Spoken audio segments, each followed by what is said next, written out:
Hello, everyone, and welcome to Ortho NorCal educational webinar series. We hope everyone is staying safe and healthy on a rainy day, although we needed the rain. My name is Leah Rutinov. I will be the moderator for today's webinar, and I'm honored to host this event together with Brian Fisher, who's an Ortho NorCal physical therapist. Today's webinar topic is using multi-faceted approach to reduce the risk in young athletes, and it's intended for patient education only. We will have a Q&A session after Brian's presentation, so if you have any questions, please send us over to us using Q&A or chat button on the bottom of your screen. If you have any additional questions after the webinar, you can always email us at info@orthonorcal.com or call 408-412 8130. With all that being said, I'd like to welcome Brian. Hi, Brian.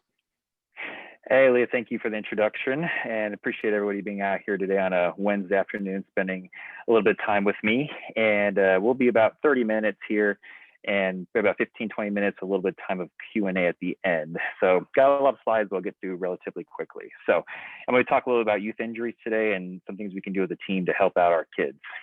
So a little bit about me. I'm going to start off with a quote here by Greg Rose. He's a leader in the youth golf development. And he said, when we looked at successful junior programs across the world, we noticed that most junior programs do not have a game plan. And seeing that to be true over the years is that we kind of just throw some things together and hopefully it works. So hopefully I'll give you some ideas today on how to have a better game plan moving forward. So a little bit about me is I'm a physical therapist here at the Ortho NorCal and 49er Fit Gym.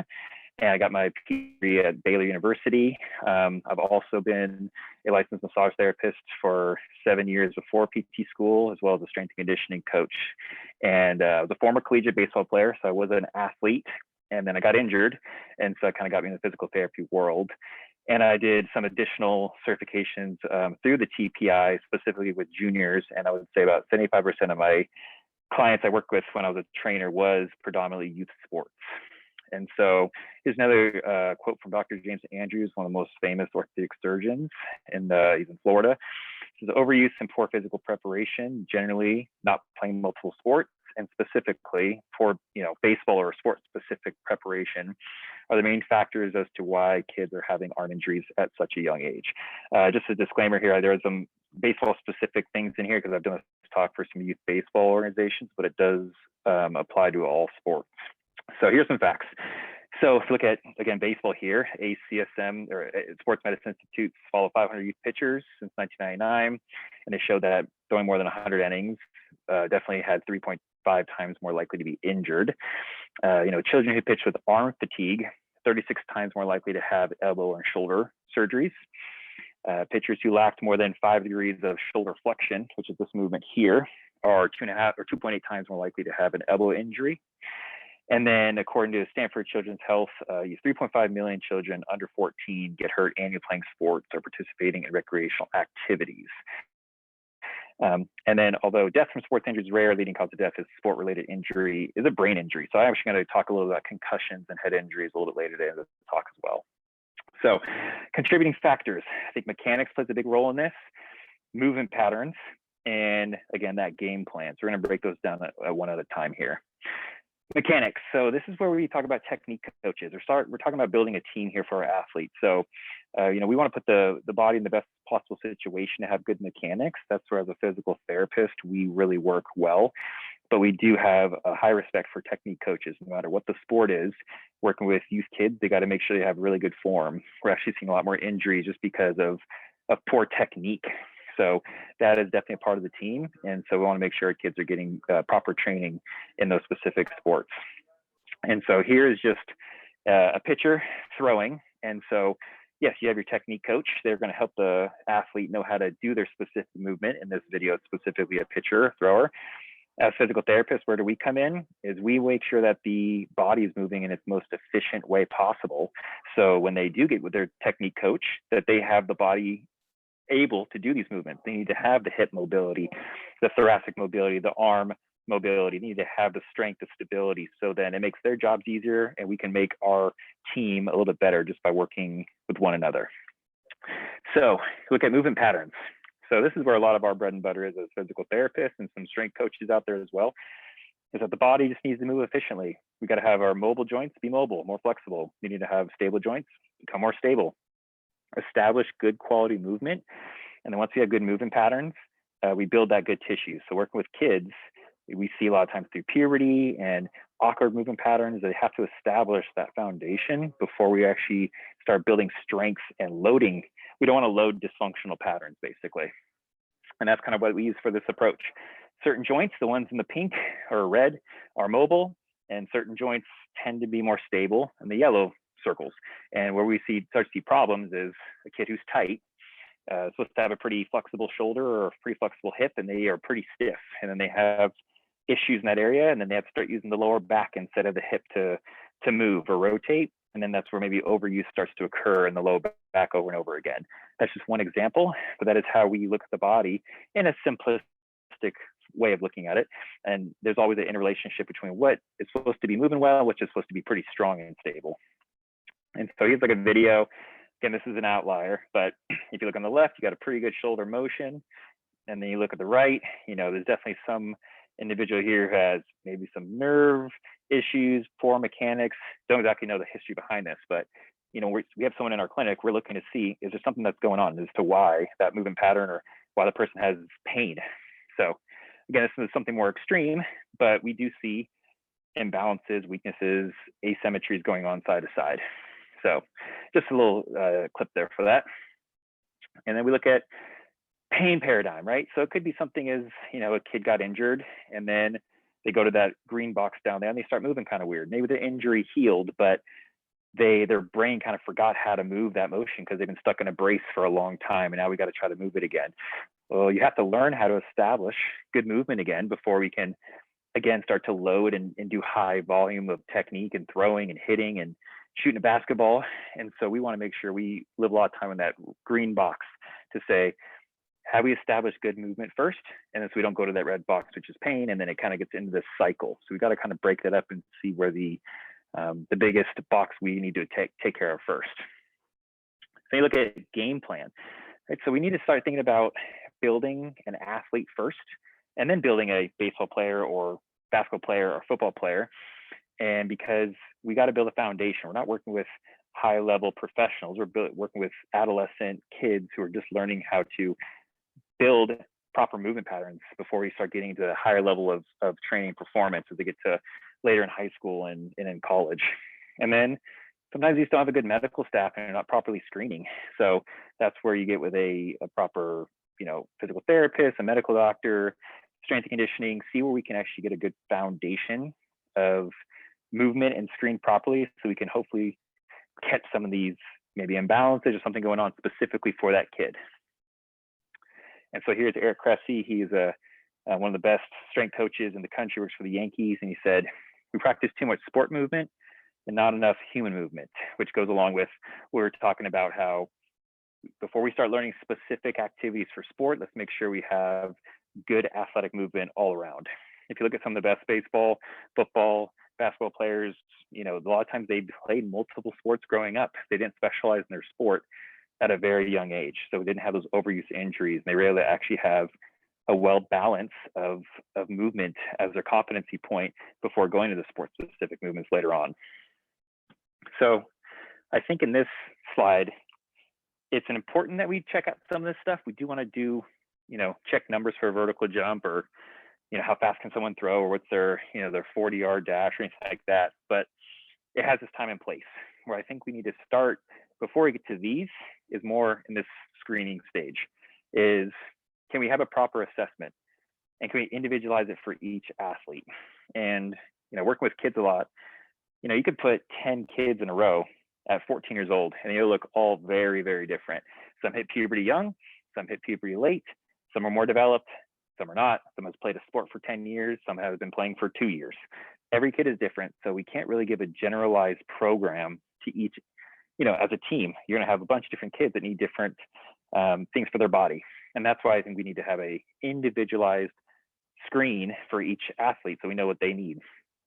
And we incorporate a program based off those deficits. We see what's going on. We check movement patterns. Can a kid skip, jump, hop, Can they squat? Can they lunge? Can they twist?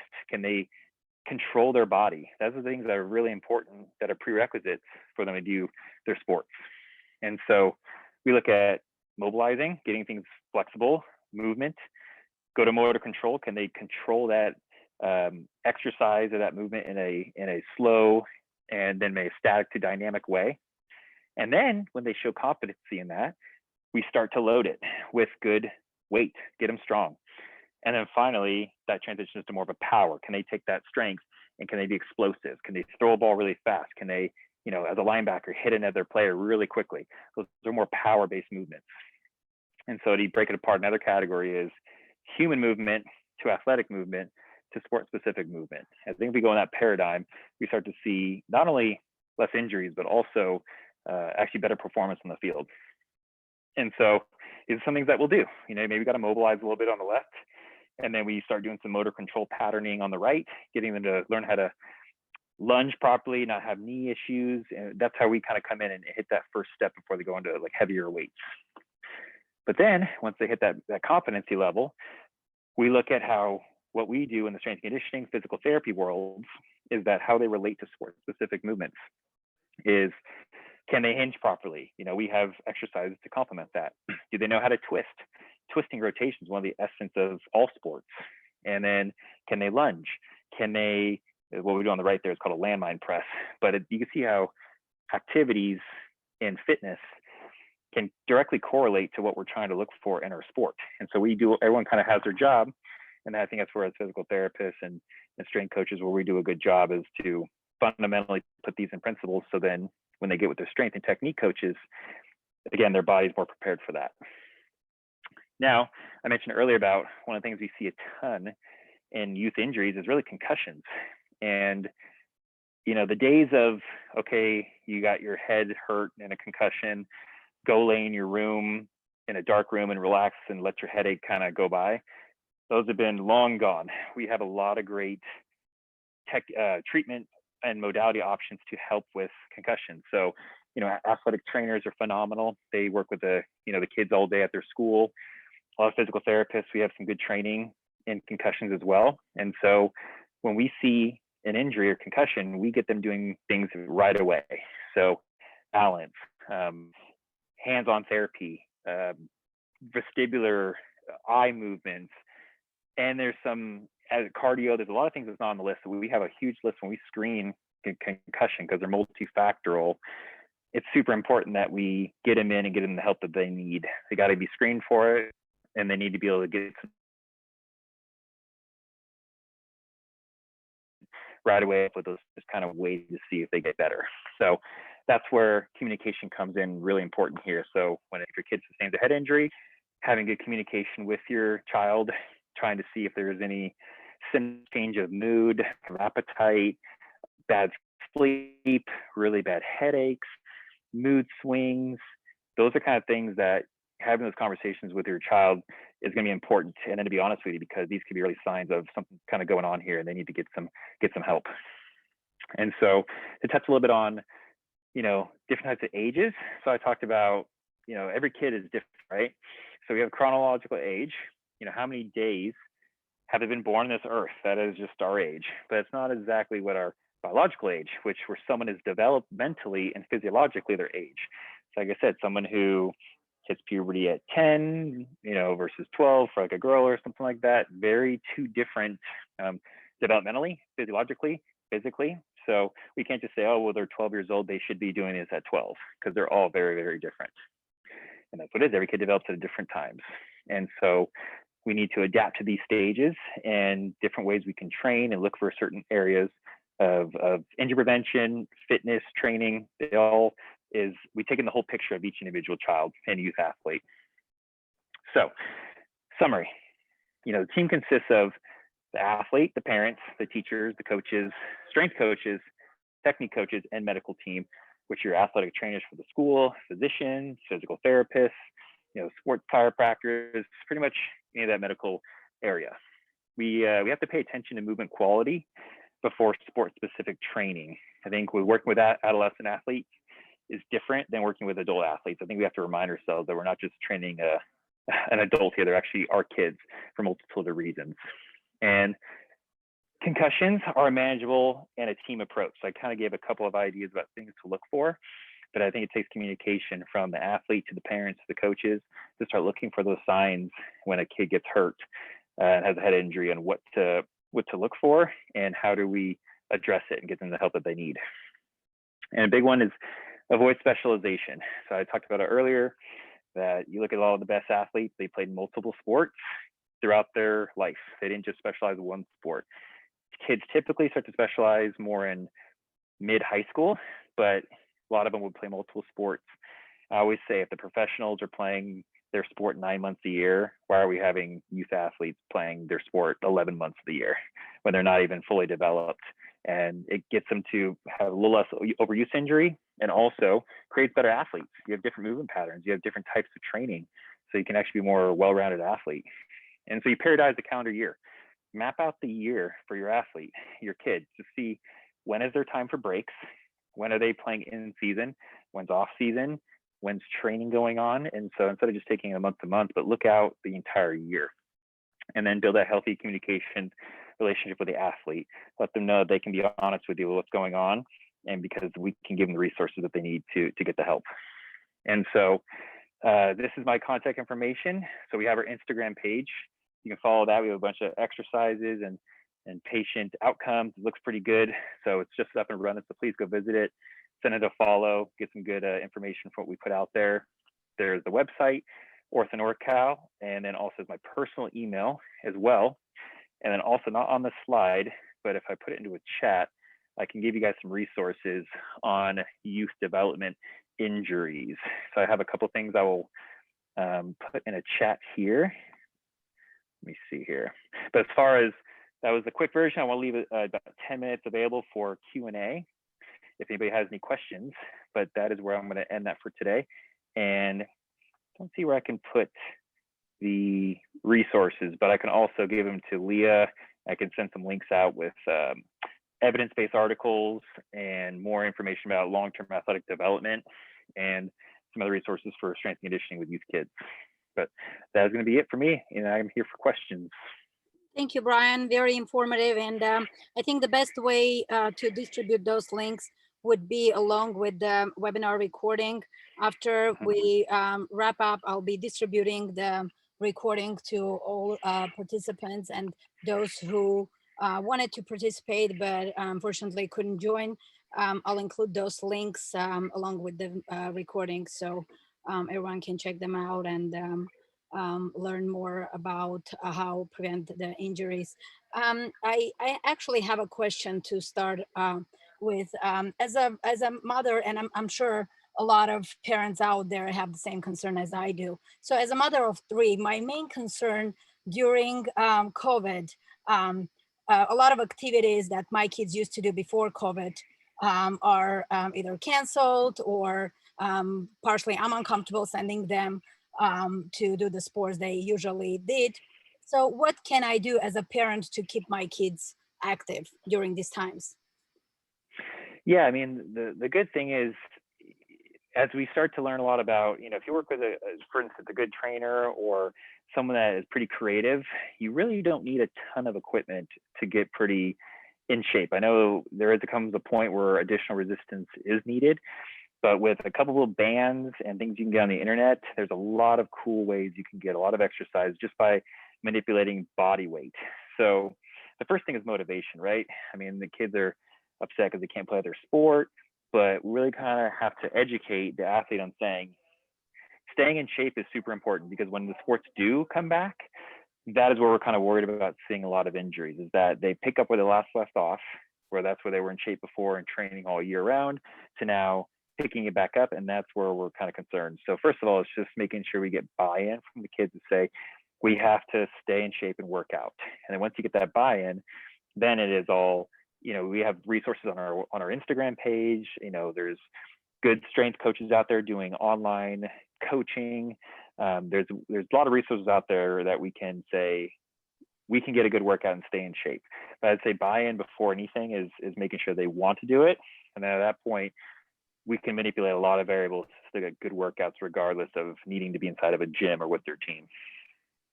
Great, thank you, Brian. And what type of precautions do you take during COVID at your physical therapy facility? Yeah, so everybody, regardless when they come in, therapists, patients, everyone included, everyone has a temperature check when they first come in. They always have to wear a mask when they're in here at all times. And then we always just make it a point that if anybody feels uh, sick, anything they've been exposed to anybody, even around, it's a possible exposure, to let us know, and not to come in right away, so we can make sure they're tested negative, there are no symptoms. So we try to make a very safe and controlled environment in our clinic over here. Great, thank you, Brian. Next question. I have heard that weightlifting with kids at an early age is not good. Is that true? And can you please elaborate on that? Yeah, so actually, I do have a good article, evidence-based article that talks a lot about this as well. But there is not evidence to really back up that weightlifting is going to cause stunt growth or all these significant injuries. I think even in that article, when there were the kids that were injured, it was just more due to poor technique again. So I talk about technique coaches a lot, learning how to move properly. It's really about the efficiency of the movement, but there's still yet to be evidence to show that kids can't strength train at a certain age. And so I'll send a resource on there as well, so you can actually read up on that. It's a little heavy in the medical stuff, but it does show there's really nothing that's as the myth is being debunked. Great, thank you, Brian. Next question. What are some ways we can work as a team to help the athlete? Yeah, so I think I touched on it a couple times during the talk about building a team, right? So the team consists of the athletes themselves, the parents, the coaches, the medical staff, the athletic trainers, and even teachers. So I think the essence of this is really communication. So knowing that who do you have on your team, first of all, that if say if kid gets hurt, where do I take them to? Who are my people? Like we're a great bunch of therapists at the Ortho North House. We're more than happy to see your kid if he gets hurt. But we also need to have a good communication with the physicians, which we do here at Ortho North House. Well, we try to the athletic trainers at the schools who sees the athlete on a day-to-day basis. And then there has to be that communication between the athlete and the parents. Is that if something doesn't feel right? I was an athlete myself. We like to play through injuries and just, we'll be better, we're invincible.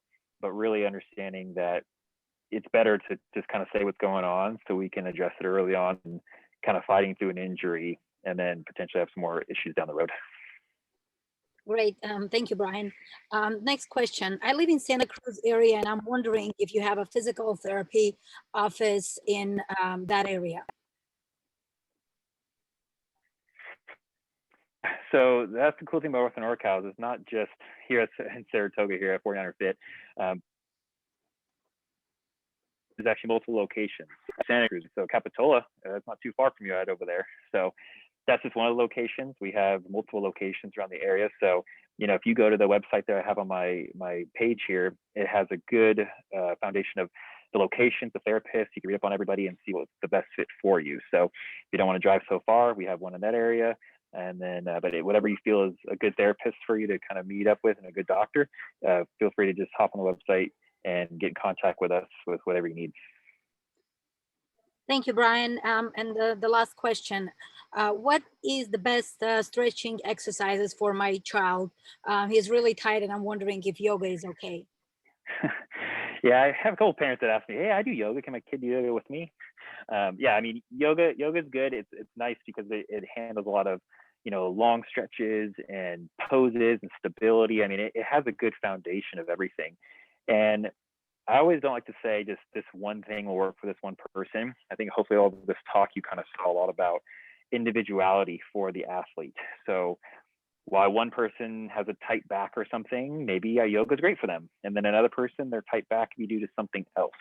So I never like to just blanketly say, hey, this thing will work for you because it worked for this person. Yes, yoga is a nice intervention to to help with stretching. Totally like it. But at the end of the day, I still want to be sure and with the right assessment for their kid to say, yes, actually, this would be a good option for you than just saying it for everybody. So I know it's a what if, it depends question, but it's kind of the truth. Perfect. Thank you, Brian. And thank you all for joining us today. We hope you enjoyed the webinar. And if you have any additional questions, please feel free to email us at info@orthonorcal.com or call directly to physical therapy office at 408-412-8130. The webinar recording will be available on our website under news, past events, and will be emailed to all participants. Thanks again and enjoy the rest of your day. Thank you, Brian, once again. Yeah, thank you all for being here again. It's a pleasure. And yeah, if you have a question, just reach out to us.